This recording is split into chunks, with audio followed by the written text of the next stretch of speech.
Dinala ni Duan Qing si Yeming papunta sa kanyang kwarto. Simula ngayon, ito na ang iyong silid. Ang mga gamit tulad ng sahod, baluti, at token ay nasa loob na. Oh, hoy ikaw, mas mabuting maging matino ka para sa akin. Ang sobrang kayabangan ay magdudulot ng kapahamakan. Ang mga salitang iyan, may kakayahan ka bang sabihin sa harap ng kapitan? Kung hindi, maituturing lang kitang isang duwag. Suminghal lamang siya ng isang beses. Pagkatapos ay umalis. Ang sahod, kung titingnan lang sa labas, hindi naman mas mataas ang sahod ng isang guard kaysa sa isang sergeant. Gayunpaman, napakadali para sa isang guard na gumawa ng mga bagay para sa Crown Prince at makakuha ng gantimpala mula sa kanya. Sa pagiging galante ng Crown Prince, kahit isang basta-bastang gantimpala lang, isa na iyong malaking kayamanan na bihira lang makita. Siyempre, bukod sa pag-aasikaso sa mga bagay para sa Crown Prince, ang mga guards ay kailangan ding gumawa ng maraming maruruming gawain ng palihim. Halimbawa, pagpatay, pagpapalit ng katawan, pagpapahamak, sa pananaw ng buong imperyo. Ang mga martial ancestors, martial saints, at kahit mga eksperto sa antas ng martial god ay napakahalaga at limitado lamang. Ang pag-utos sa kanila na gumawa ng maruruming gawain ay madaling maimbestigahan. Ngunit iba ang mga martial monarchs at martial ancestors, marami sila at mahirap imbestigahan. Kahit may masaktan pa, hindi ito gaanong pinapansin. Sila ang angkop na gumawa ng maruruming gawain ng palihim. Kaya pala ang karaniwang realm ng mga guards ay hindi lumalampas sa martial monarch. Kahit ang kapitan ay martial ancestor lamang. Lumalabas na ang kanilang pangunahing tungkulin ay hindi ang protektahan ang Crown Prince, kundi ang tulungan siyang asikasuhin ang mga nakakahiyang bagay. Sa sandaling ito, biglang may narinig na mga yabag sa bubong. Agad kumilos si Yeming papunta sa bubong. Si Shui Huanga ay nakaupo roon, kumakain ng kending hawthorn. Shui Huanga, bakit ka nakaupo sa bubong ko sa hating gabi? Kumakain ng kending hawthorn. Kahit paano, nasa loob pa rin ito ng nasasakupan ng Crown Princess Manor. Pabayaan mo ako, hindi naman ako nakaupo sa iyo. Nakaupo sa akin, sa panaginip mo. HMPH, mukhang hindi mo naiintindihan ang sitwasyon mo. Ngayon, kung sisiga ako ng manyak, ikukulong ka sa piitan. Alam mo ba? Kahit si Kwang Thai Thung, kapag nakikita ako, kailangang magalang na tumawag ng Wanga Moy Moy, Sister Wanga. Sige, bahala ka kung anong gusto mong sabihin. Sadya kang pumunta rito sa Crown Princess Manor para hanapin ako. Ano ba talaga ang kailangan mo? Sa isip ni Yeming, gaya ng inaasahan. Hindi ordinaryo ang pagkatao ng batang ito. Ililibre mo ako ng pagkain. Nagulat si Yeming, ha? Ililibre kita ng pagkain. Agad siyang hinayla ni Shui Huanga palayo. Hoy, marunong ka bang makipag-usap? Hating gabi na, tapos sasabihin mong ililibre kita ng pagkain. Wala akong pakialam, basta't ginawa mo akong malungkot. Gusto kong ubusin lahat ng pera mo. Sige, karangalan ko ng gastusan ka. Makalipas ang ilang sandali, sa first grade pavilion, nakaupo sina Yeming at Shui Huanga. Naghihintay. Lumapit ang waiter, dalawang kagalang-galang. Ano po ang gusto ninyong orderin? Ngayong araw, maganda ang mood ng binibining ito. Gusto kong ubusin ang pera ng iba. Lahat ng pagkain sa menu. Ilabas mo lahat. Ha, lahat. Ano, hindi mo kaya? Kung hindi mo kaya, lumipat tayo sa ibang mas maliit na kainan. Ilang putahe lang naman. Sige lang, umorder ka. Seryoso ka ba? Alam mo ba kung nasaan ito? Ito ang first grade pavilion. Isa sa mga pinakamataas na uri ng restaurant sa Imperial Capital ng Vermilion Bird sa Southern Capital. Maging mga prinsipe at prinsesa ay madalas kumain dito. Kaya mo bang magbayad? Hindi ako naniniwala. Isang kainan lang. Makakain ba nito ang mahigit 100 milyong martial god coins ko? Ako ang manlilibre. Ay ito po. Sige po. Makalipas ang ilang sandali, nagsidatingan na ang mga pagkain na parang lumilipad. Lintek, pati karne ng 8th grade demonic beast. Mayroon. Hindi nga maikakailang first grade pavilion. Ganyan karami, makakain ba natin lahat? Siyempre hindi. Tawagin mo pa ang ilang tao rito. Pamitik si Shui Huanga. 3 anino ang lumitaw. Umupo sa harap nilang dalawa. Anong hangin ang nagdala sa inyo rito ngayon? Naalala pa pala kami ni Huang Yato, Huang Girl. Sa isip ni Yeming, ang lakas. Ni hindi ko man lang nakita kung paano sila lumitaw. Huanga, tinawag mo kami rito para ilibre kami ng pagkain. Tama, ngayon lang ulit ako nakapaghanda ng ganito kalaking salo-salo. Kumain lang kayong lahat, huwag kayong mahiya, walang ibang dahilan. Kung gayon, hindi na ako magpapakahiya pa. Isang subo lang. Nilamon na ng batang lalaki ang lahat ng pagkain sa plato. Ang batang ito, isang subo lang. Nalunok na niya ang isang malaking piraso ng karne ng 8th grade demonic beast. Kahit ako, kaunti lang ang makakain ko. Ang pagkain sa mesa, parang hangin lang na nawala. Tuloy-tuloy pa ring naghahatid ng pagkain ang first grade pavilion. 200 taon na akong hindi nabubusog. Ang sarap, mukhang maswerte ka pa kaysa sa akin. Ako, 300 taon nang hindi nakakatikim ng ganito. 500 taon akong nabuhay. Ngayon lang ako nakakain ng ganito. Ano? Ang mga taong ito, ilang daang taon na. Bagamat nakikita ko sa pamamagitan ng karma ay ang kanilang pambihirang pagkatao. Sino ba talaga sila? 3 kayo. Hindi ba kayo magpapasalamat sa naglibre sa atin ng pagkain? Ang maimbitahan kaming kumain ay karangalan na niya. Siya dapat ang magpasalamat sa amin. May prinsipyo kami. Kung iba ang mag-iimbita sa amin kumain, hinding-hindi kami pupunta. Kung hindi dahil sa iyo. Huwag hinding-hindi kami pupunta. Hindi ka pa magpapasalamat sa amin. Ako ang naglibre sa inyo. Tapos kailangan ko pang magpasalamat. Pinapasalamatan ka. Edi magpasalamat ka. Sabi ni Yeming, 3 kagalang-galang. Ang pagbibigay ninyo ng mukha sa inyong lingkod ay lubos kong ikinagagalak. Sana sa susunod ay maimbitahan ko pa rin kayong lahat. Haha, ang batang ito, hindi masama. Kung may pagkakataon, magkita tayo ulit. Pagkasabi nito, agad silang umalis. Ngayon, maaari mo na bang sabihin sa akin kung sino sila? Narinig mo na ba ang tungkol sa Tianyuan 9 Demons? Tianyuan 9 Demons. Talagang hindi ko pa narinig. Talagang ignorante. Ang Tianyuan 9 Demons ay ang 9 na pinakamalakas na demonic beast sovereigns sa Tianyuan continent. Lahat sila ay mga demon gods. Noong nakaraan, sumama ako kay Kwang Thai Thung.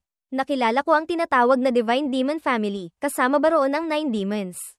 Demon Family. Ano ang Demon Family? Hindi man lang sila karapat-dapat magdala ng sapatos para sa 9 demons. Ang 3 iyon ay sina Bear Granny, Serpent Young Master, at Turtle Boy. Nagkataong nasa Southern Capital sila para sa isang gawain.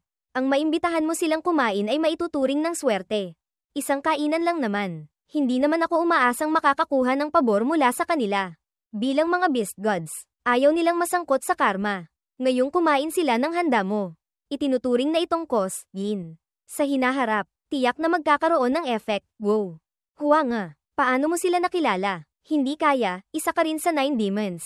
Binatukan ni Shui Huang si Yeming sa noo. Huwag kang tumawag ng ganyan kalapit. Ilang daang taon na ako. Kung isa ako sa 9 demons, matagal na kitang kinain. Sa totoo lang, ito ay isang pagsubok na ibinigay ko sa iyo. Dahil sa isang hindi inaasahang pangyayari, nagkaroon ako ng karma connection sa iyo.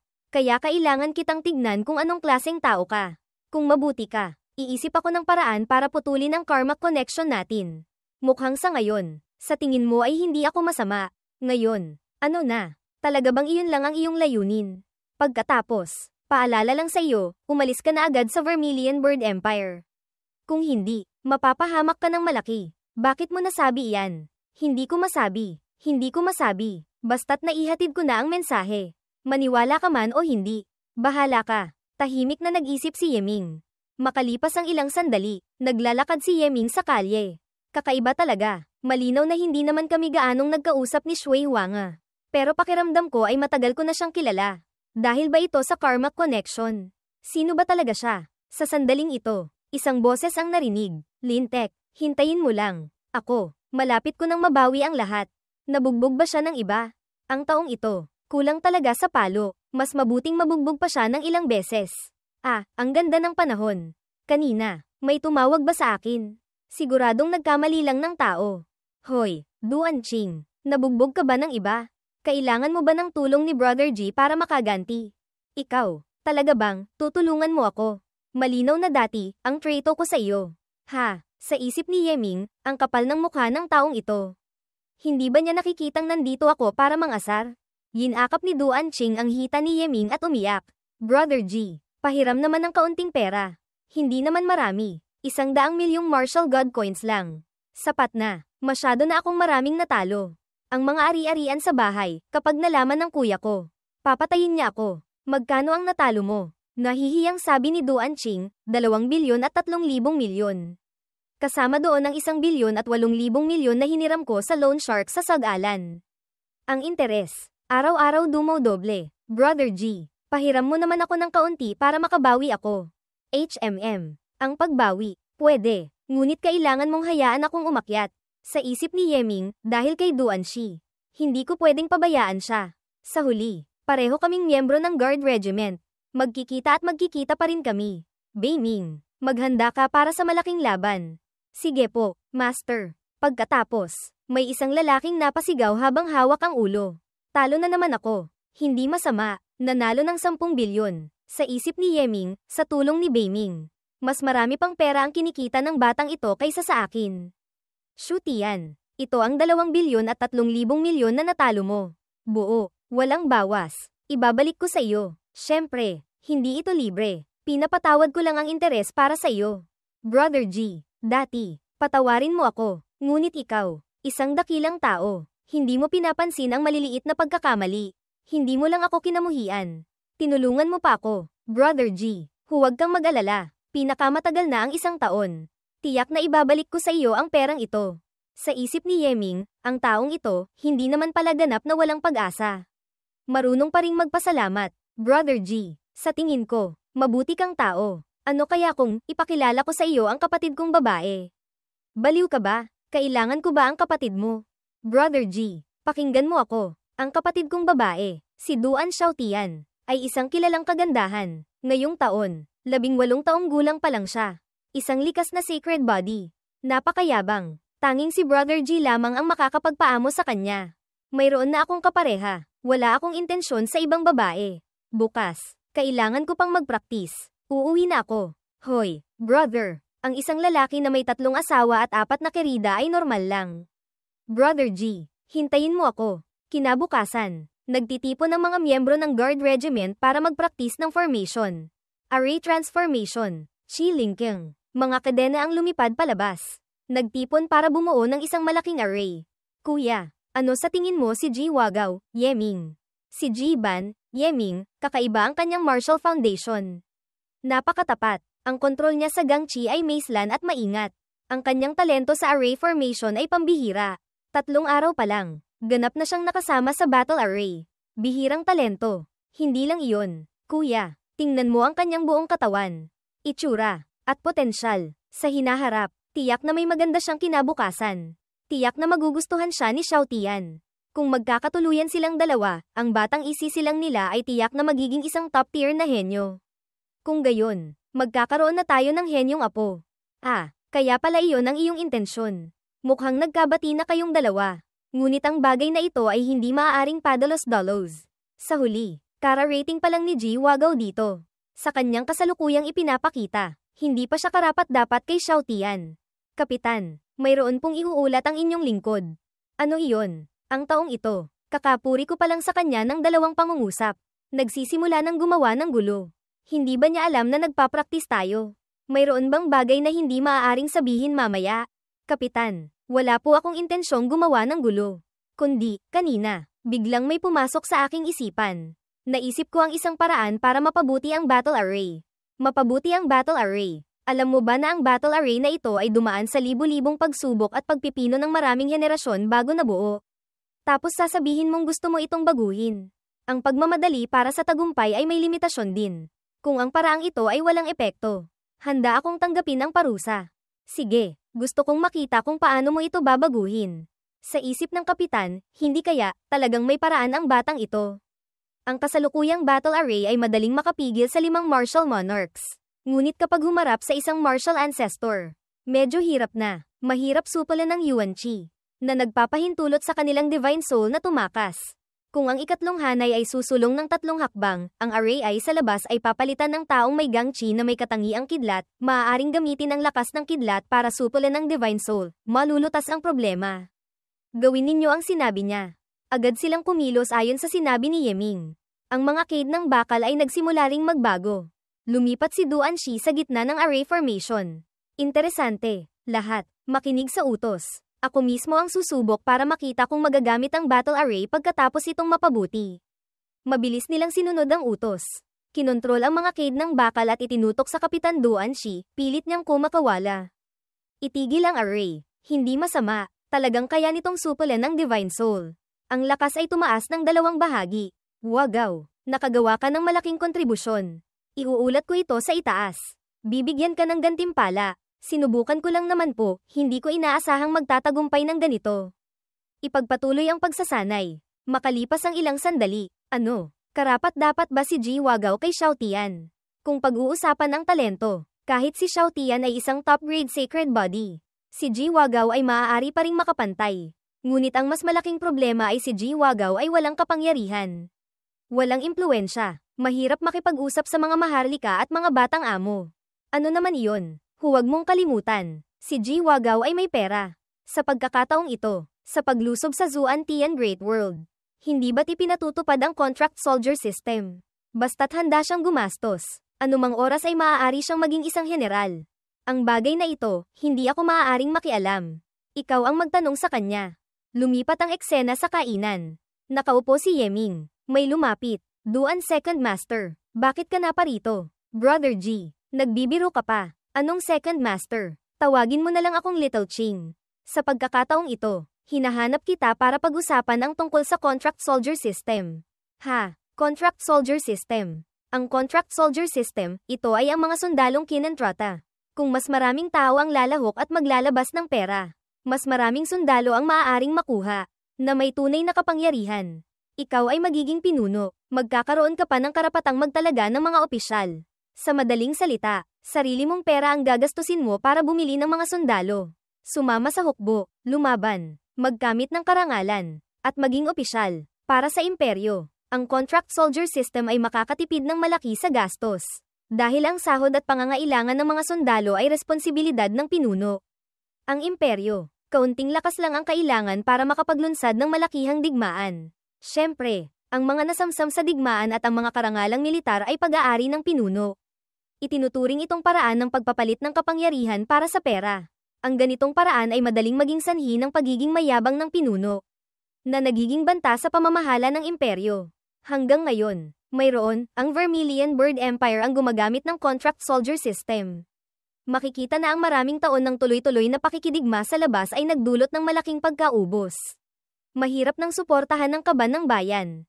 Para sa lakayin ng Zuan Tian Great World, kahit sino ay maaaring maging pinuno. Para makuha ang posisyon ng pinuno, kailangang dumaan sa subasta. Kung sino ang magbigay ng pinakamalaking halaga, siya ang makakakuha ng kapangyarihang militar. Sa sandaling maging pinuno, maaari ka ng mamuno ng mga sundalo sa laban. Kung marami kang makakamit na karangalan, maaari ka pang ma-promote. Kaya sa ngayon, ang mga malalaking puwersa ay nasa mga mercenary, napakatindi ng kompetisyon. Kung gusto kong mamuno ng 100.000 tao, magkano ang kailangan kong puhunan? Teka, isipin ko, para sa 100.000 na hukbo, kailangan ng hindi bababa sa 4th grade general. Ang presyo ng bawat sundalo ay hindi bababa sa 50.000 martial god coins. Ibig sabihin, kailangan mo ng 5 bilyong martial god coins. Sa isip ni Yeming, dagdag pa, bago umalis. Hanapin si Yu Chen. Kunin ang kita ng bangko na hawak ko, mayroon sigurong mga 100 bilyon at 300 milyon martial god coins.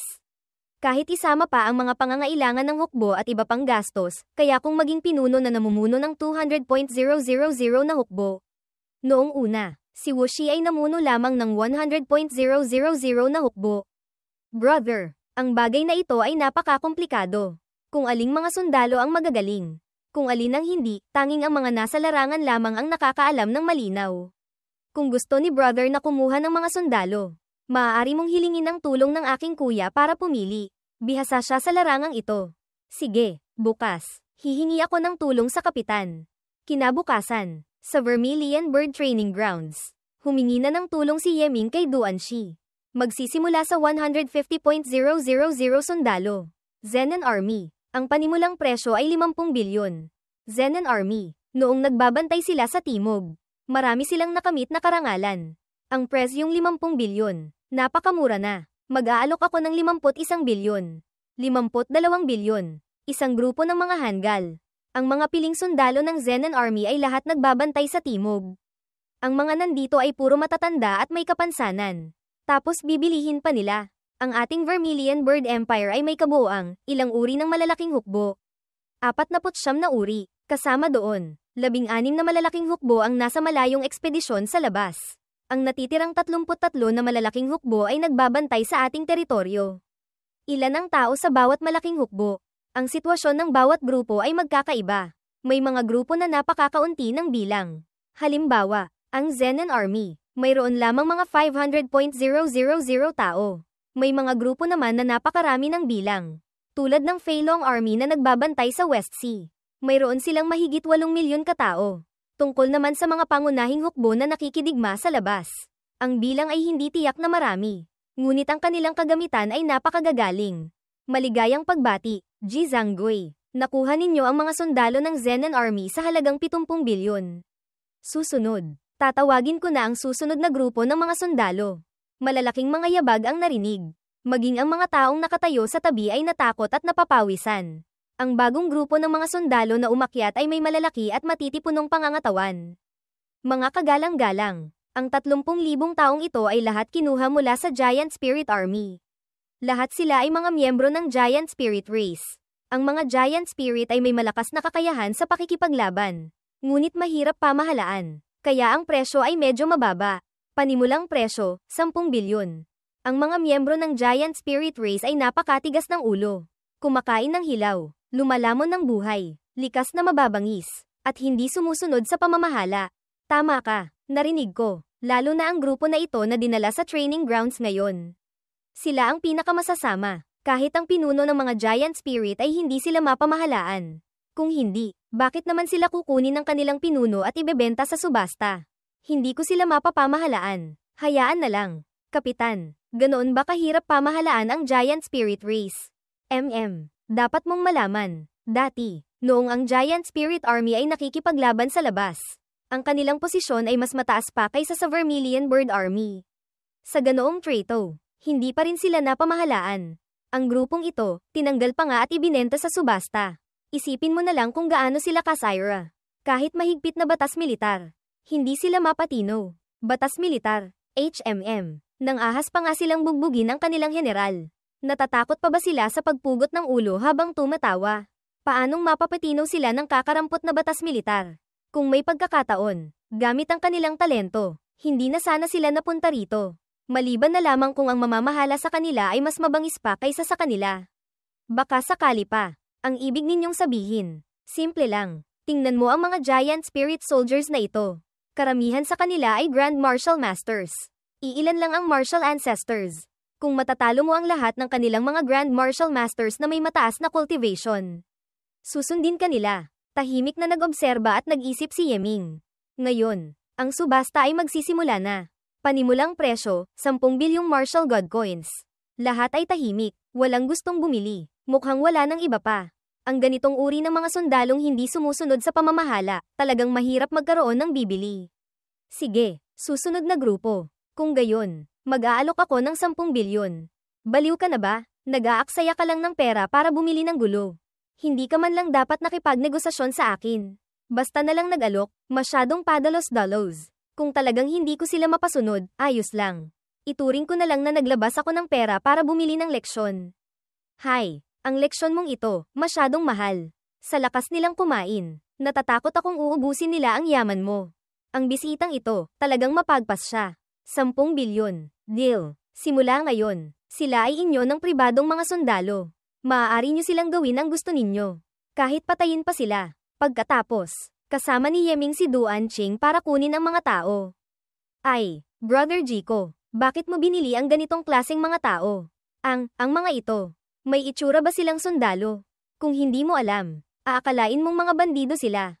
Paano mo sila pamamahalaan? May sarili akong paraan. Hey, talagang isang bata. Ang taas niya, hindi man lang umabot sa binti ko. Hoy ikaw, alin ba ang daliri mo dyan? Siyempre, ang pangatlo. Ha ha ha, mga kapatid, simula ngayon, ako na ang inyong pinuno. Ako ang may hawak ng inyong buhay at kamatayan. Ito ang training grounds na espesyal kong inupahan para sa inyo. Simula ngayon, dito kayo mag-e-ensayo. Isang sundalo ang umupo sa lupa. General, pagod na si Lolo. Hindi na makapag-praktis. Pwede mo ba akong buhatin para makapag-praktis?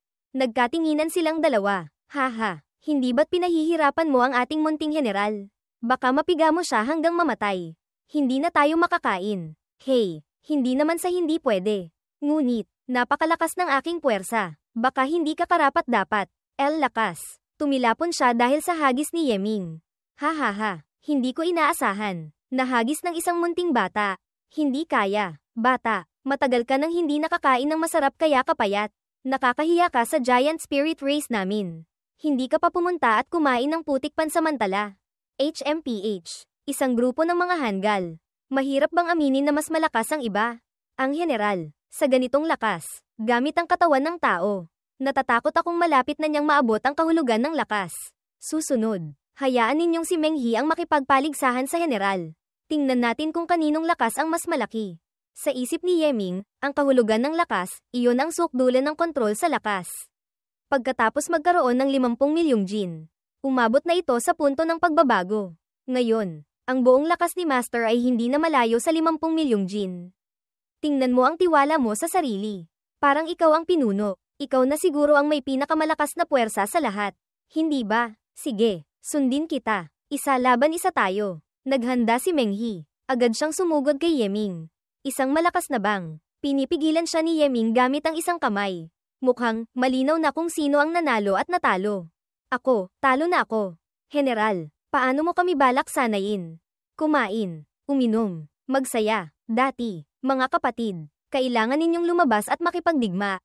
Hindi masarap ang pagkain. Hindi mainit ang damit. Ako, bilang inyong pinuno, syempre kailangang alagaan ko kayong mabuti. Kumain, uminom, magsaya. Haha, yan din ang masasabi mo. Ang giant spirit race namin ay malakas kumain. Natatakot akong kakainin ka namin hanggang maghirap ka. Tanong ni Duan Qing kay Yeming, brother. Anong ginagawa mo? Hindi ko maintindihan. Huwag na nating pag-usapan ang iba. Yung pagkain lang. Hindi kayang suportahan ng iisang tao. Maliit na bagay. Tulungan mo akong pumunta sandali. Imbitahin mo lahat ng mga chef mula sa mga restaurant sa Southern Capital. Gusto kong magluto sila dito mismo. Heto ang 1 bilyong martial god coins. Ibinibigay ko sa iyo. Huwag mong alalahanin ang presyo. Tiyak na sapat para sa 3,000 malalaking hukbo na kumain at uminom. Sige, tungkol naman kay kuya. Kakausapin ko siya para sa iyo. Hihingi ako ng leave para sa iyo ng ilang panahon. Hindi mo na kailangang pumunta sa training. Sana pagkatapos ng ilang araw, makakita ako ng ibang giant spirit soldiers. Lumipas ang panahon. Ang mga chef ay naimbitahan na at nagluluto. Hahaha, habang hindi pa tayo pinapaalis ng hanggal na general na ito, kailangang kumain tayo hanggang mabusog. Sa tingin mo, gaano katagal tayo mananatili rito sa pagkakataong ito? Pinakamatagal, 7 araw. Tiyak na ililipat na naman tayo. Hay, ang kainang ito, hindi maliit ang gastos. Talagang itinuturing tayong mga tanga na madaling lokohin. Ayos lang, kaya kong suportahan. General, gusto mo bang uminom ng alak? Karaniwan lang. Ang patumbahin kayong lahat ay walang problema. Binuksan ni Yeming ang bibig at uminom ng alak mula sa kamay ni Meng He. Hahaha, General, gusto mong makipag-inuman. At sinabi pang patutumbahin kaming lahat. Ngayon, mga kapatid, turuan natin ang munting general kung ano ang taas ng langit at lalim ng lupa. Inom. Makalipas ang ilang sandali, lahat sila ay nakahandusay na. Hindi na makainom pa. Yung munting bata na iyon, talagang magaling uminom. Paanong nagkasya sa katawan ng munting bata na iyon? Kahit pa ang giant spirit race. Ang uminom laban sa akin ay medyo mahirap. Sa isip ni Yeming, sa huli, si Master ay may True Dragon Vein. Ang katawan ng True Dragon Vein. Gaano man kalakas ang giant spirit race, hindi sila makakainom laban sa isang dragon. General, ang pag-inom ng alak, humahanga ako sa iyo. Ngunit bilang isang lalaki, hindi sapat ang marunong lang uminom. Kailangan ding marunong kumain. Nangangahas ka bang makipagpaligsahan sa akin? Anong hindi ko kakaharapin? Duan Qing, sabihin mo sa chef, ihanda nila ang 9 na baka, 10 tupa, 100 manok, hatiin sa 2 pantay na bahagi ayon sa timbang. Magpapaligsahan kami, kung sino ang unang maubos. Siya ang panalo. Sige po, makalipas ang ilang sandali, dahan-daang lumabas ang pagkain. Napatingin si Meng He sa bundok ng karne. Pinagpawisan. Sapat ba ang dami? Magsimula na. Nagsimula silang dalawa na kumain ng lahams. Bilisan mo. Kumain ka. Turuan mo ang ating munting general kung paano kumain ng isang tunay na lalaki. Tuloy-tuloy nilang itinapon ang mga buto. Lumipas ang panahon. Naging bundok na ang mga buto. Biglang dumighay si Meng He dahil sa sobrang busog. Talo ka na naman. Tahimik lamang silang nakatingin kay Yeming. Bakit kayo nakatayo lang dyan? Isang maliit na paligsahan lang naman. Hindi kailangang pansinin. Bilisan nyo. Kumain kayo. Ito. Kain. Kain. Huwag nyo nang masyadong isipin. Kumain lang tayo. Hirap na hirap tayong makakuha ng malaking pagkakataon. Hindi matalo sa bugbugan. Hindi matalo sa inuman. Ngayon, pati sa kainan. Hindi rin matalo. Sunod-sunod na kahihiyan. Ngayon, pati itong karne. Hindi na masarap kainin. Hay, bahala na nga. Bilisan nyo. Kumain. Sa sandaling ito, lahat sila ay nakahandusay na at natutulog. Nadaganan pa nila si Duan Qing. Nagising si Yeming. Lasing na naman ako. Bihira lang ito mangyari. Kagabi, talagang naparami ang inom ko. Sa sandaling ito, isang malakas na bang ang narinig. Lintek, gumising kayo. Gusto nyo pa bang maging sundalo? Bilisan nyo. Gumising kayo at magpraktis. General, ngayon ba, magpapraktis tayo ng mga sundalo? General, magpapraktis ba tayo ng mga sundalo? Magpraktis ng mga sundalo. Brother G, kusa silang humihiling na magpraktis ng mga sundalo. Mukhang nakumbinsi mo na sila. Tama, kailangang magpraktis ng mga sundalo.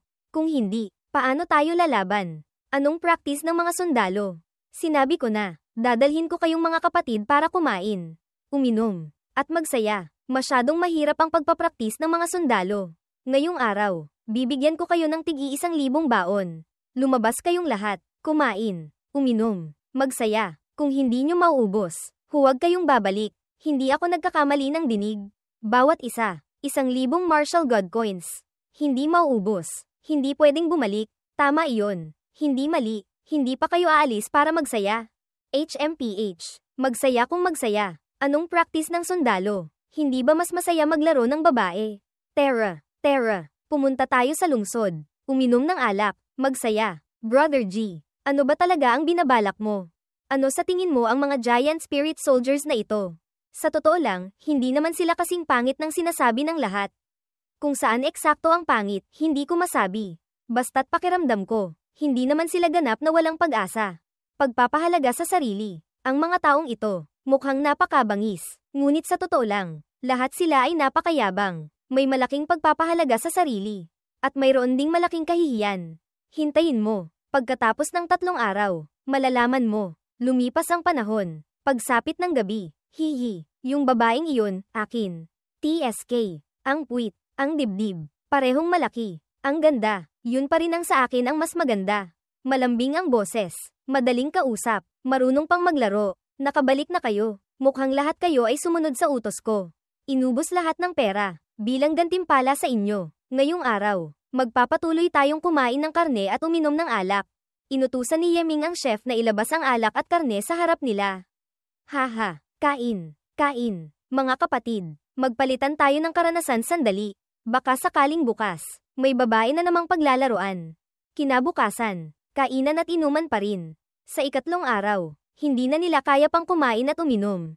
Sa 4 na araw, nagpatuloy si Yeming sa pagbibigay ng baon. Inilagay sa kamay ni Menghi. Hawak niya ito. Nag-isip ng matagal. Si Menghi ay hindi nagsalita. Mahigpit ang pagkakatikom ng kanyang mga labi. Anong nangyari? Nakatayo ka lang dyan. Bilisan mo. Mag-relax ka na. Ano pa? Hindi ba sapat ang pera para gastusin? Maaari kitang bigyan pa ng kaunti. Sa sandaling ito, dinurog ni Menghi ang singsing sa kanyang palad. General, pakiusap. Magpraktis na tayo. Lahat sila ay sabay-sabay na sumigaw. General, pakiusap. Magpraktis na tayo. Bakit magpapraktis? Hindi ba mas nakaka-relax ang maglaro? Kami ay mga sundalong lumalaban. Isang araw na hindi kami magpapraktis. Makati ang aming pakiramdam. Ito ang aming tungkulin. Narinig ko, kayong mga giant spirit race. Ayaw ninyong turuan, kaya hindi ko kayo balak sanayin. Pagdating sa larangan ng digmaan, magsikap lang kayong umatras sa likuran. Ayos na, hayaan ninyong ang iba ang mamatay. Basta't ligtas kayong lahat, ayos na. Nang marinig ito, nagalit sila, nagdilim ang kanilang mga mukha. Kung magtatago lang kayo sa likuran, may epekto pa ba kung magpapraktis kayo o hindi? Mga kapatid, huwag kayong mag-alala. Tinitiyak ko, ang ibang mga tao sa harapan ang mamamatay para sa inyo. Kayo, manatili lang kayo sa likuran. Magsaya, makakakuha pa rin kayo ng karangalang militar. Makakatanggap pa ng gantimpala. Sumigaw si Menghi, General. Alam mo ba kung bakit kami umalis sa Giant Spirit Army? Bakit? Sa larangan ng digmaan, hindi kami takot mamatay. Hindi kami takot na walang karangalang militar. Ngunit hindi namin matitiis na ang aming karangalang militar ay agawin ng iba. Hindi namin matiis na makitang ang aming general ay pinapatay ng kaaway. Lalo naming hindi matiis ang pamumuno ng mga Hangul na pinuno na iyon. Kaya hindi kami sumusunod sa pamamahala. Kami ay nagpapakasawa, ngunit sa kaibuturan ng aming mga buto. Kami pa rin ay mga sundalo. Sa pagharap sa kaaway, kami ay tiyak na susulong. Kung bibigyan ko kayo ng karangalang militar, bibigyan ko kayo ng matatalim na sandata, bibigyan ko kayo ng respeto, bibigyan ko kayo ng pagkakataon. Handa ba kayong maging tapat sa akin? Sa sandaling ito, lahat sila ay sabay-sabay na lumuhad. Nagbibigay galang sa general. Sige, ha, napakagaling. Talagang hindi ako nagkamali ng piniling mga sundalo. Lahat ng sundalo, makinig sa utos. Ngayong umaga, magsisimula ang pagsasanay. Masusunod, pagkatapos ng 3 araw ng pagpapakasawa, at kasabay ng paggastos ng 10 bilyong martial god coins. Sa wakas ay napasunod ni Ye Ming ang mga sundalo ng Giant Spirit Race. Malinaw sa kanya na nakapulot siya ng isang kayamanan. Ang mga sundalo ng Giant Spirit Race ay may malalakas na pangangatawan. At ang kanilang potensyal ay higit pa sa ordinaryong tao. Kailangan silang tratuhin ng maayos. Pagkatapos ng ilang araw na pag-obserba, pumili si Ye Ming ng 81 tao mula sa Giant Spirit Troop. Ang may pinakamababang talento sa kanila ay mayroon ng treasure body. At ang realm ng bawat isa ay nasa martial ancestor level na. Ang kanilang average na lakas ay mahigit 1,000,000 jin. Tungkol sa 81 taong ito, hindi lamang sila pinasoli ni Ye Ming sa araw-araw na battle array training, kundi personal pa niyang itinuro ang Dragon Elephant Art at naglabas ng isang patak ng Dragon Elephant Blood. Hinati sa 81 bahagi. Bawat isa ay gumamit ng isang bahagi. Sa tulong ng Dragon Elephant Blood. Kasama pa ang katotohanan ang mga tao ng Giant Spirit Race ay likas na kayon sa Dragon Elephant Art. Ang cultivation ng grupong ito ay mabilis na tumaas. At ang kanilang lakas ay lumakas ng husto. Habang nagkukultivate ang kanyang mga tauhan, si Ye Ming ay hindi rin nagpapahinga. Ilang araw lamang ng cultivation, naka-breakthrough na siya sa 2nd grade martial master. Ngunit kumpara sa pressure na ibinibigay sa kanya ni Kuang Thai Thung, ang kaunting pag-angat na ito ay mahirap makapagpasaya sa kanya. Ayon sa impormasyong ipinasa ni Duan Shi, pagkatapos ng 3 araw, handa na ang malaking hukbo. Si Kuang Thai Thung ang mamumuno sa malaking hukbo papunta sa Zuantian Great World. Sabi ni Bei Ming, sa larangan ng digmaan, hindi mabilang na mga eksperto ang nagpapatayan. Sa kasalukuyang lakas ni Master, huwag nang sabihing makaharap ng martial ancestor o martial saint. Kahit makaharap pa ng martial monarch, mahirap manalo. Sa ganoon kaikling panahon, ang pag-angat ng realm ay hindi gaanong makakapagpataas ng lakas. Iminumungkahi ni Bei Ming na ipagpatuloy ni Master ang pag-cultivate ng Dragon God Art. Basta't maabot ni Master ang ika-10 level ng Dragon God Art, magkakaroon siya ng 1 bilyong lakas. Malalampasan ang misteryosong lakas. Magkakaroon ng absolutong enerhiya. Sa panahong iyon, gamit lamang ang kanyang lakas. Madali nang matatalo ni Master ang isang martial monarch. Ang pag-angat ng Dragon God Art ay talagang napakalaki ng pakinabang. Dahil sa pag-cultivate nito, nag-transform ako sa katawang dragon. Sabi ni Bei Ming, si Master ngayon ay mayroon ng sapat na enerhiya. Bakit hindi samantalahin ang pagkakataon para ganap na linisin ang Great Evolution Divine Mansion? Gawin itong isang bahagi ng Divine Deduction Art, at sa gayon ay mabuksan ang Great Evolution Space. Ang pagbubukas ng Great Evolution Space, ano ang pakinabang nito? Hindi tulad ng storage space para sa mga gamit. Si Master ay maaaring magpasok ng ibang tao sa Great Evolution Space para mag-cultivate. At saka, maaari pang ayusin ang daloy ng oras ayon sa gusto. Ang epekto ay parang isang maliit na mundo.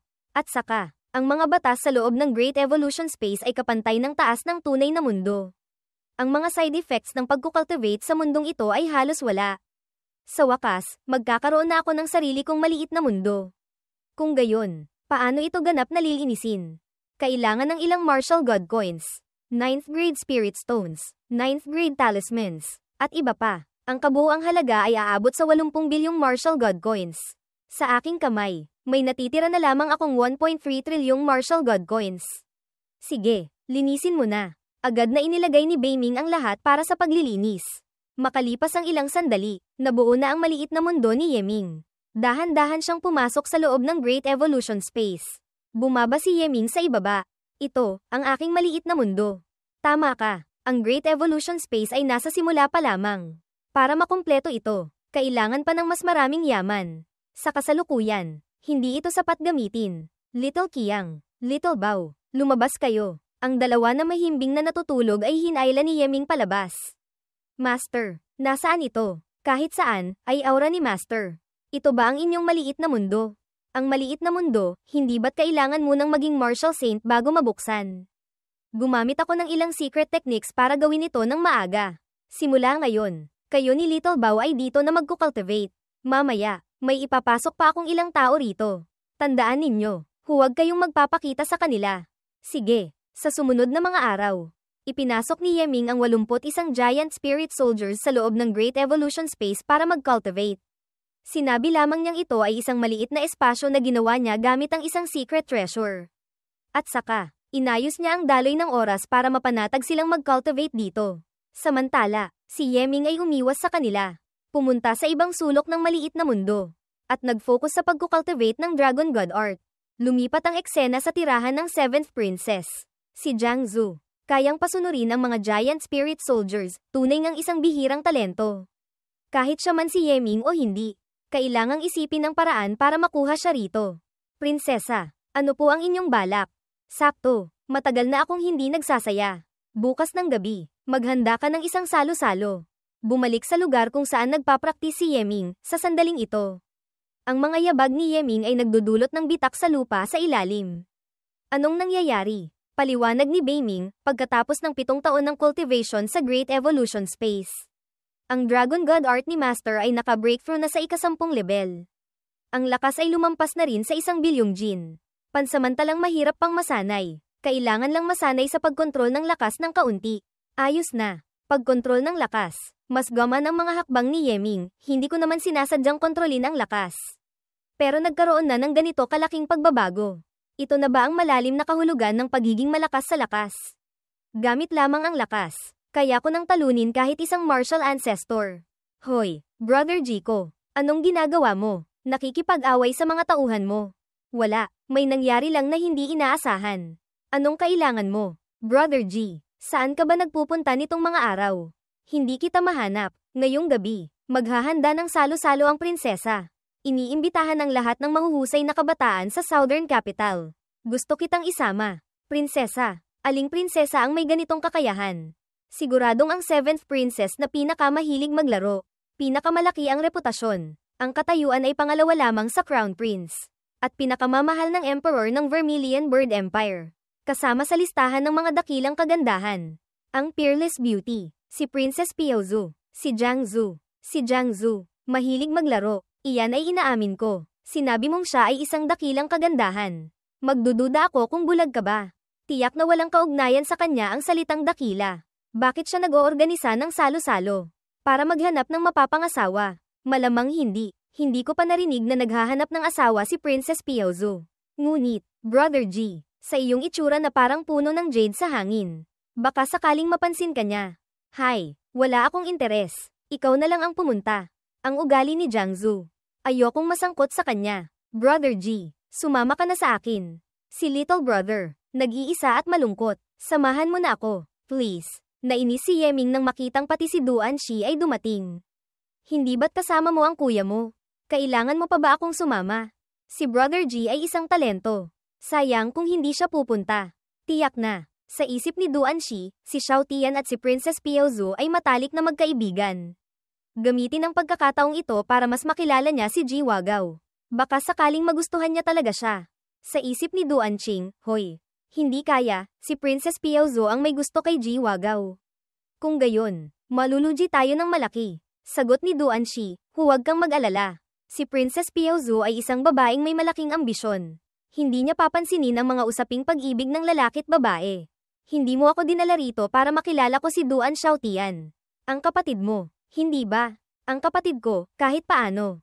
Isa siya sa mga kagandahang may pambansang kulay at makalangit na halimuyak. Tiyak na karapat-dapat siya kay Big Brother. Kung hindi ka naniniwala, Big Brother, tingnan mo. Ito na ba ang pambansang kulay at makalangit na halimuyak? Ang mga talentadong ginoo ng Vermilion Bird Empire, lahat ay may bahagi.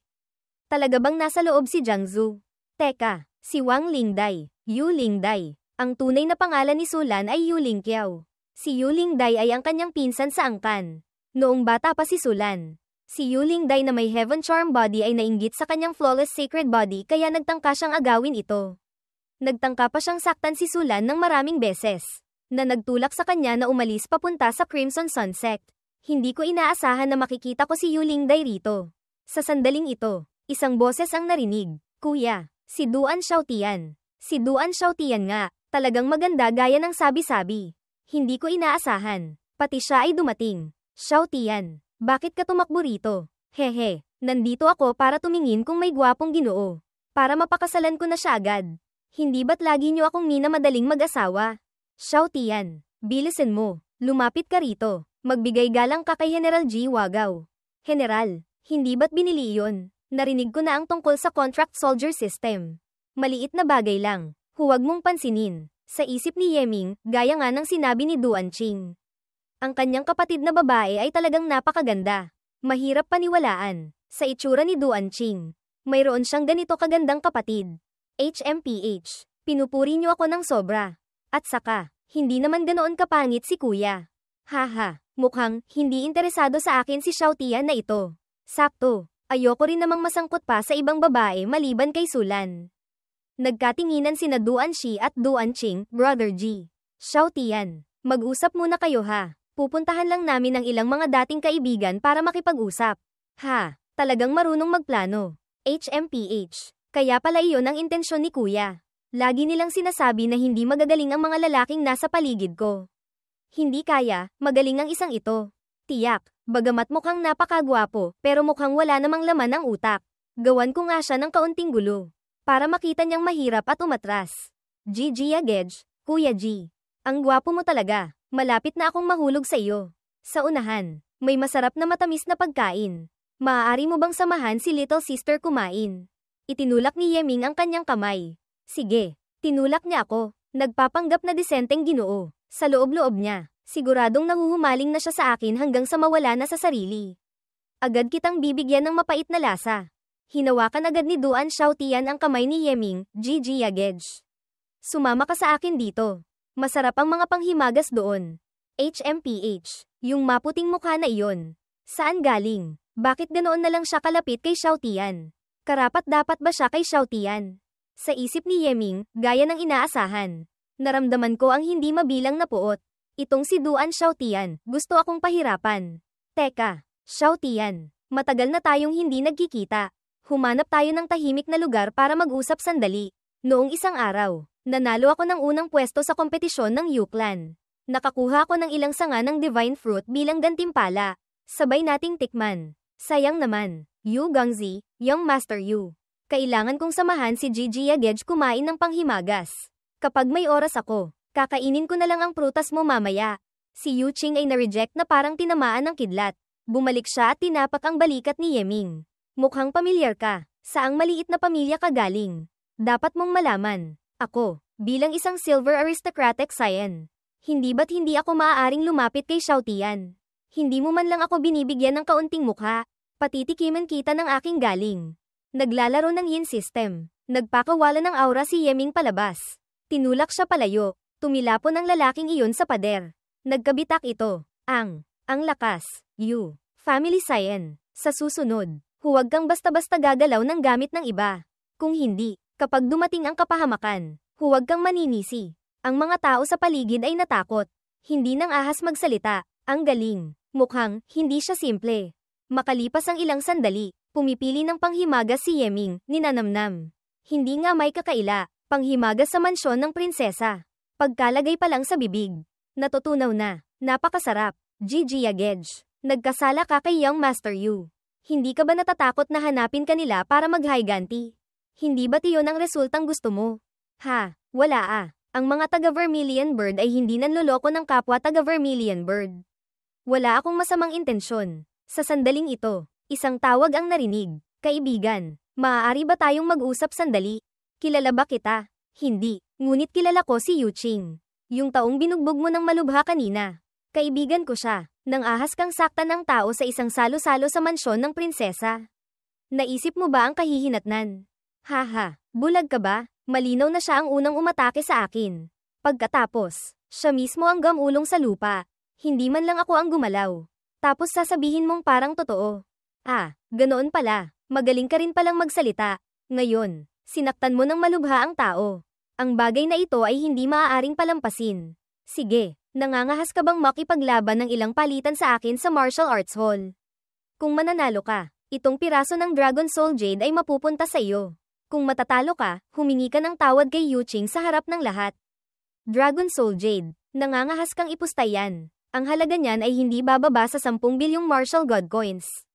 Para sa dignidad ng kaibigan, isang piraso lang ng Dragon Soul Jade. Ano naman iyon? Sa isip ng lalaki, gaya ng inaasahan ko. Napansin na ako ni Duan Xiaotian. Basta't matalo ko ang martial master na ito sa susunod, tiyak na makukuha ko ang loob niya. Sige, lalabanan kita ng isang laban. Sa isip ni Yeming, kung hindi lang dahil nag-react ang True Dragon bloodline ko sa Dragon Soul Jade. Tamad na akong labanan siya. Makalipas ang ilang sandali, nakatayo na silang dalawa sa martial arts hall. Xiaotian, ito ba'y kagagawan mo? HMPH, ako nga ang may gawa. Malinaw na hindi ko siya gusto. Pero pinipilit pa rin ako ng mga kuya ko. Buti nga sa kanya. Hi, Xiaotian. Si Ji Wagao ay isang dragon at phoenix sa gitna ng mga tao. Sa ginawa mong ito, baka magsisi ka sa hinaharap. Magsisi. HMPH. Ang mga ginoong humahabol sa akin. Napakarami. Imposible. Ah, ang maze na ito. Mukhang maganda. Gusto kong hiramin para paglaruan. Hindi mo sinusukat ang iyong sarili. Hindi mo ba alam? Ang maze na ito ay tinatawag na Dragon Maze. Ito ay isang divine weapon na ginawa noong panahon ng Five Elements Divine Dynasty. Ito ang sandata na ginamit ni Dragon Tyrant, ang pinakamalakas na martial general ng Divine Dynasty noon. Ang Dragon Maze ay tumitimbang ng 4.8 milyong tonelada. Isang simpleng paghagis lang ay makakalikha na ng lindol. Gamit ang maze na ito, si Dragon Tyrant, gamit ang realm ng Grand Martial Master, ay nagawang talunin ng isang martial monarch. Nagulat ang buong mundo, pagkatapos bumagsak ang Divine Dynasty. Ang maze na ito ay napunta sa Vermilion Bird Empire. Iginawad ng Emperor kay Princess Piaozu. Dahil masyadong mabigat ang maze na ito, walang sino man ang makakagamit nito. Kaya sa loob ng maraming taon, nakalagay lamang ito sa mansyon ng prinsesa bilang palamuti. 4.8 milyong tonelada. Sa aking lakas ngayon, sakto lang. Napakadaling gamitin. Hindi nga, gusto pa niyang kunin ang Dragon Maze. Paanong mangyayari iyon? Kahit martial monarch, hindi ito magawa, hindi marunong sumukat ng sarili. Paanong nakasali sa salo-salo ang ganitong mayabang na tao? Ginamit ni Yeming ang kanyang lakas. Kinuha ang maze. Sabi ni Beiming, napakaswerte ni Master. Ang maze na ito ay isang divine grade weapon. Sa loob nito, mayroong tool spirit na natutulog. Naglabas na ito ng talisman. Nagpapahiwatig na kinilala na niya ang may-ari. Umaasa siyang lilinisin siya ni Master. Sige, kung gayon, pagbibigyan kita. Mga pagsabog ang umalingaw-ngaw. Ang nakakapangilabot na puwersa ay kumalat sa paligid. Lahat ng tao sa ibaba ay nakatitig kay Yeming. Diyos ko, hindi ba ako namamalikmata? Talagang nakuha niya ang Dragon Maze. At saka, ang talisman ay nilamon na nito. Hindi kaya, pumayag ang Dragon Maze na kilalanin siya bilang may-ari. Ako ang tool spirit ng Dragon Maze. Si Zon, nagbibigay galang sa Master. Zon, bakit ka nakapikit? Hindi ka pagising. Hindi sapat ang cultivation ni Master. Hintayin mong maging martial monarch si Master bago magising ng tuluyan si Zon. Sa kasalukuyan, gagamit lamang ako ng isang hibla ng Remnant Soul para kumonekta kay Master. Sige, matulog ka na ulit. Ano na, susuko ka na at ibibigay ang Dragon Soul Jade. O lalaban pa tayo. 4.8 milyong tonelada. Kahit hawakan lang ng mace. Hindi ko kaya, paano ako lalaban? Ngunit kung sisuko ako, ang aking karangalan, sira na talaga. Sa sandaling ito, biglang may pumalakpak. Sabay-sabay yumuko ang lahat ng may paggalang. Hindi ko inaasahan. Kinilala ng Dragon Maze ang may-ari ngayong araw. Tunay ngang isang hindi inaasahang kasiyahan. Nagbibigay galang sa kanyang kamahalan. Ang prinsesa, lumitaw si Jiangzu.